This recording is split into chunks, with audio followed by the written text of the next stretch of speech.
ಕೊಪ್ಪಳದ ಆರ್ಜೇಕರ್ ವೈದ್ಯಕೀಯ ಕಾಲೇಜಿನಲ್ಲಿ ಮಹಿಳಾ ವೈದ್ಯೆ ಮೇಲೆ ನಡೆದ ಅತ್ಯಾಚಾರ ಮತ್ತು ಕೊಲೆ ಖಂಡಿಸಿ ಆಲೂರು ತಾಲೂಕು ಆಸ್ಪತ್ರೆ ವೈದ್ಯರು ಹಾಗೂ ಸಿಬ್ಬಂದಿಗಳು ಆಸ್ಪತ್ರೆ ಆವರಣದಲ್ಲಿ ಪ್ರತಿಭಟನೆ ಮಾಡಿದರು. ತಾಲೂಕು ಆರೋಗ್ಯಾಧಿಕಾರಿ ಡಾ ನಿಸಾರ್ ಫಾತಿಮಾ ಮತ್ತು ಆರ್ಜೇಕರ್ ವೈದ್ಯಕೀಯ ಕಾಲೇಜಿನಲ್ಲಿ ವೈದ್ಯೆಯನ್ನ ಕಿಡಿಗೇಡಿಗಳು ಅತ್ಯಾಚಾರವೆಸಗಿ ಕೊಲೆ ಮಾಡಿರುವುದು ಇಡೀ ದೇಶವನ್ನೇ ಬೆಚ್ಚಿಬೀಳಿಸಿದೆ. ಘಟನೆಯಿಂದ ರಾತ್ರಿ ಕರ್ತವ್ಯ ಮತ್ತು ತುರ್ತು ವಿಭಾಗದ ಕರ್ತವ್ಯ ನಿರ್ವಹಿಸುವ ಮಹಿಳಾ ವೈದ್ಯರ ಸುರಕ್ಷತೆಯ ಆತಂಕ ತಂದಿದೆ ಎಂದು ಕಳವಳ ವ್ಯಕ್ತಪಡಿಸಿದರು.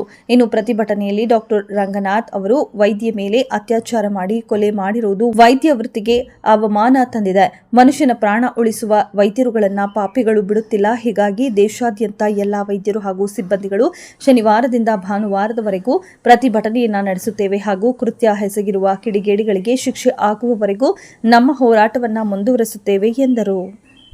ಈ ದಿನ ನಾವು ವೈದ್ಯಕೀಯ ಸಂಘ, ಭಾರತೀಯ ವೈದ್ಯಕೀಯ ಸಂಘ ಇಡೀ ದೇಶದಲ್ಲಿ ಹಾಗೂ ನಮ್ಮ ಕರ್ನಾಟಕ ರಾಜ್ಯ ಸರ್ಕಾರಿ ವೈದ್ಯಾಧಿಕಾರಿಗಳ ಸಂಘದಿಂದ ಎಲ್ಲ ವೈದ್ಯರು ಇವತ್ತು ಈ ದಿನ ಕೋಲ್ಕತ್ತಾದಲ್ಲಿ ಒಬ್ಬ PG ಸ್ಟೂಡೆಂಟು ಅತ್ಯಾಚಾರ ಹಾಗೂ ಕೊಲೆ ಆಗಿರುವ ಪ್ರಕರಣವನ್ನು ವಿರೋಧಿಸಿ ನಾವು ಈ ದಿನ ಎಲ್ಲರೂ ಮುಷ್ಕರವನ್ನು ಮಾಡ್ತಾಯಿದ್ದೀವಿ. ದೇಶಾದ್ಯಂತ ಪ್ರತಿಭಟನೆ ಮಾಡ್ತಾಯಿದ್ದೀವಿ ಹಾಗೂ ಈ ಘಟನೆಯನ್ನು ಖಂಡಿಸಿ ನಾವೆಲ್ಲರೂ ಇವತ್ತು ತುರ್ತು ಸೇವೆ ಬಿಟ್ಟು ಎಲ್ಲ ಸೇವೆಗಳನ್ನು ಸ್ಥಗಿತಗೊಳಿಸಿದ್ದೀವಿ.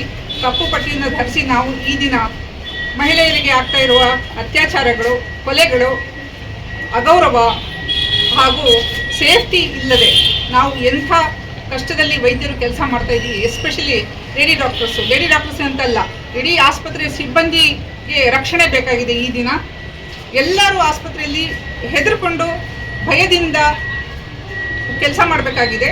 ವೈದ್ಯರು ದೇವರಿದ್ದಂಗೆ ಅಂತ ಹೇಳ್ತಾರೆ. ದೇವರಿಗೆ ನೆಕ್ಸ್ಟ್ ವೈದ್ಯರೇ ಜೀವ ಉಳಿಸ್ಬೇಕಾಗಿದ್ರೆ, ಆದರೆ ಅವ್ರಿಗೆ ರಕ್ಷಣೆ ಇಲ್ಲ, ಯಾವುದೇ ರೀತಿ ರಕ್ಷಣೆ ಇಲ್ಲ. ಮಹಿಳೆಯರು ಎಸ್ಪೆಷಲಿ ಭಯದಿಂದ ತುಂಬ ಹೆದರ್ಕೊಂಡು ಕೆಲಸ ಮಾಡಬೇಕಾಗಿದೆ ಇಲ್ಲಿ ಪರಿಸ್ಥಿತಿಯಲ್ಲಿ.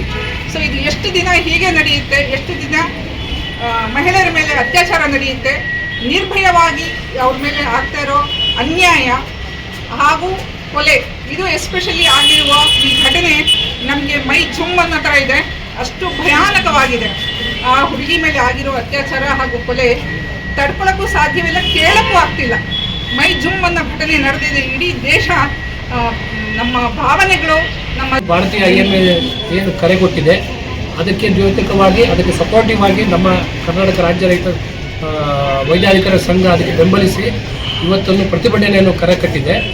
ನಾವು ಅದಕ್ಕೆ ಬೆಂಬಲವನ್ನು ಸೂಚಿಸುತ್ತಾ ಯಾವುದೇ ರೀತಿ ಎಮರ್ಜೆನ್ಸಿ ಸರ್ವಿಸ್ಗೆ ತೊಂದರೆ ಆಗದಂಗೆ ಯಾವುದೇ ರೀತಿ, ಈಗಾಗಲೇ ನಾವು 30 ಪೇಷಂಟ್ ನೋಡಿದ್ವಿ, ಎಮರ್ಜೆನ್ಸಿ ಪೇಷಂಟ್ ಆಗಲೇ 30 ಪೇಷಂಟ್ ನೋಡಿದ್ವಿ. OPD ಸರ್ವಿಸ್ ಮಾತ್ರ ಬಂದ್ ಮಾಡಿ ಇವತ್ತಾಗಲೇ ಮೇಡಮ್ ಹೇಳಿದರೆ ನಾವು ನಿಜವಾಗ್ಲೂ ಕತ್ತಲಲ್ಲಿ ಇಷ್ಟು ದಿವಸನೂ ನಾವು ಅದನ್ನು ಮಾಡ್ತಾ ಇದ್ವಿ. ಇವತ್ತಂತೂ ಘೋರವಾಗಿ ನಮ್ಮ ಮಾನಸಿಕವಾಗಿ ಘಾಸಿಯಾಗಿದೆ. ಯಾವ ರೀತಿ ಕೆಲಸ ಮಾಡ್ಬೇಕು ನಾವು? ಮೇಡಮ್ ಹೇಳಿದ್ರು, ಇಷ್ಟು ತಾವು ನಮ್ಮ ಕೈಲಿಲ್ಲ, ದೇವ್ರ ಕೈಲಿ. ಒಂದು ತಾಜಾ ಉದಾಹರಣೆ ನಾನು ಹೇಳ್ಬಿಟ್ಟು, ಇದು ಜಗತ್ತಿನಾದ್ಯಂತ ಇದು ಪ್ರಸಾರವಾಗಿದೆ, ಎಲ್ಲರಿಗೂ ಗೊತ್ತು. ಪುನೀತ್ ರಾಜ್ಕುಮಾರ್ ಯಾವುದ್ರಲ್ಲಿ ಕಡಿಮೆ ಇರಲಿಲ್ಲ. ಇವಾಗ ಆರೋಗ್ಯದಲ್ಲಿ ಕಡಿಮೆ ಇರಲಿಲ್ವಾ, ಫಿಟ್ನೆಸ್ಸಲ್ಲಿ ಕಡಿಮೆ ಇರಲಿಲ್ವಾ, ವ್ಯಾಯಾಮದಲ್ಲಿ ಕಡಿಮೆ ಇರಲಿಲ್ವಾ, ಅವ್ರ ಬಾಡಿ ಸ್ಟ್ರಕ್ಚರ್ ಕಡಿಮೆ ಇರಲಿಲ್ವಾ, ಎಲ್ಲದರಲ್ಲೂ ಅವ್ರು ಇದ್ರು. ಅಂಥವ್ರು ಹಠಾತ್ವಾಗಿ ನಿಧಾನ ಆದರು. ಅದೇ ಏನಾದರೂ ಯಾವುದೋ ಒಂದು ವೈದ್ಯರ ಹತ್ರ ಹೋಗಿ ಅವ್ರೇನಾದರೂ ಒಂದು ಚಿಕಿತ್ಸೆ ಪಡೆದಿದ್ರೆ ಏನು ಹೇಳಿರೋರು? ವೈದ್ಯ ಏನು ಕೊಟ್ಟನೋ, ಏನು ಓವರ್ಡೋಸ್ ಕೊಟ್ಟನೋ, ಏನು ರಾಂಗ್ ಮೆಡಿಸಿನ್ ಕೊಟ್ಟನೋ ಅಂತ ಹೇಳ್ತಿದ್ರು. ಅದೃಷ್ಟವಶಾತ್ ಅವತ್ತು ಯಾರು ವೈದ್ಯರು ನೋಡೋಕ್ಕಿಂತ ಮುಂಚೆನೇ ಅವ್ರು ಸತ್ತೋಗಿದ್ದಾರೆ. ಆ ಥರ ಇವತ್ತು ಆಗ್ತಾ ಇರುತ್ತೆ. ಅದು ಯಾರು ವೈದ್ಯರು ಯಾರು ಕೂಡ ಸಾಯಿಸಬೇಕು ಅಂತ ಹೋಗೋದಿಲ್ಲ, ಯಾರೂ ಹೋಗೋದಿಲ್ಲ. ನಾನು ನಿಮಗೆ ಹೇಳ್ತೀನಿ, ಯಾರಿಗೊಬ್ರು ಒಂದು ಮಚ್ಚು ಕೊಡ್ತೀನಿ, ಒಂದು ಇದು ಕೊಡ್ತೀನಿ, ಕೊಲೆ ಮಾಡೋಕ್ಕಾಗುತ್ತಾ? ಕೊಲೆ ಮಾಡೋ ಜನನೇ ಬೇರೆ. ಆ ಥರ ಯಾವುದೇ ಕಾರಣಕ್ಕೂ ಯಾವ ವೈದ್ಯರು ಮಾಡೋಕ್ಕೆ ಸಾಧ್ಯ ಇಲ್ಲ, ಮಾಡೋದಿಲ್ಲ. ಸೊ ಅಂಥದ್ರಲ್ಲಿ ಅಂಥ ಇಷ್ಟು ಪ್ರಾಬ್ಲಮ್ಗಳು, ಇಷ್ಟೊಂದು ಡೇಂಜರ್ಗಳು ಎಲ್ಲ ಇದ್ರೂ ಕೂಡ ನಾವು ಮಾಡ್ತಾ ಇದ್ದೀವಿ. ಅಂಥದ್ರಲ್ಲಿ ಆ ಮುಗ್ಧ ಹುಡುಗಿ ಏನಾಗಬೇಕು? ನಾಳೆ ಯಾರು ಮೆಡಿಕಲ್ಗೆ ಕಳಿಸ್ತಾರೆ? ನಿಮ್ಮ ಮಕ್ಕಳನ್ನ ಕಳಿಸ್ತೀರ ನೀವು? ನಾನು ಕೇಳ್ತೀನಿ, ಯಾರಾದ್ರೂ ಕಳಿಸ್ತೀರ ನೀವು? ಈ ಥರ ಸಿಚುವೇಶನ್ ಇದ್ದು ಅಂದರೆ ಆ ಪಾಪ ಹೆಣ್ಣು ಮಗಳು ಹೋಗಿ ಡ್ಯೂಟಿ ಮಾಡಿ ನೋಡಿ ಹೋಗಿರ್ತಕ್ಕಂಥ ಹೆಣ್ಮಗಳಿಗೆ ಒಂದು ಪ್ರೊಟೆಕ್ಷನ್ ಇಲ್ಲ ಅಂದರೆ ಹೇಗೆ ಕೆಲಸ ಮಾಡೋದು? ನಾವು ಭಯಭೀತರಾಗಿದ್ದೀವಿ, ಮಾನಸಿಕವಾಗಿ ಕುಗ್ಗೋಗಿದ್ದೀವಿ. ನಮಗೆ ನಾಳೆಯಿಂದ ಹೆಂಗೆ ಡ್ಯೂಟಿ ಮಾಡಬೇಕು? ನಾನೇ ಅದಕ್ಕೆ ಆ ಥರ ಒಂದು ಸಿಚುವೇಶನ್ ನಾನು ಒಬ್ಬ ವಿಕ್ಟಿಮ್ ಆಗ್ಬೋದು ಅದಕ್ಕೆ.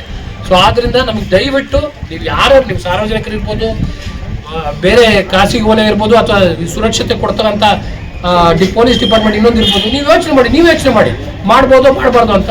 ನಾಳೆಯಿಂದ ನಮಗೆ ಸುರಕ್ಷತಾ ವ್ಯವಸ್ಥೆಯನ್ನು ಕೊಟ್ಟ ಮೇಲೇ ನಾವು ಮಾಡೋದು ಅಂತ ಇವತ್ತು ಇದ್ರ ವಿರುದ್ಧವಾಗಿ ನಾವು ಪ್ರತಿಭಟನೆ ಮಾಡ್ತಾ ಇದ್ದೀವಿ. ಇನ್ನೊಂದು ಹೇಳ್ತೀನಿ, ಏನು ಹುಡುಗಿಗೆ ಪಾಪ ಅನ್ಯಾಯ ಆಗಿದೆಯೋ ಅವ್ರ ಆತ್ಮಕ್ಕೆ ಶಾಂತಿ ಸಿಗಲಿ. ನೀವೆಲ್ಲ ನಾವಷ್ಟೇ ಎಲ್ಲ ಇದು ಮಾಡಬೇಕಾಗಿರೋದು, ನೀವು ಮಾಡಬೇಕಾಗಿತ್ತು.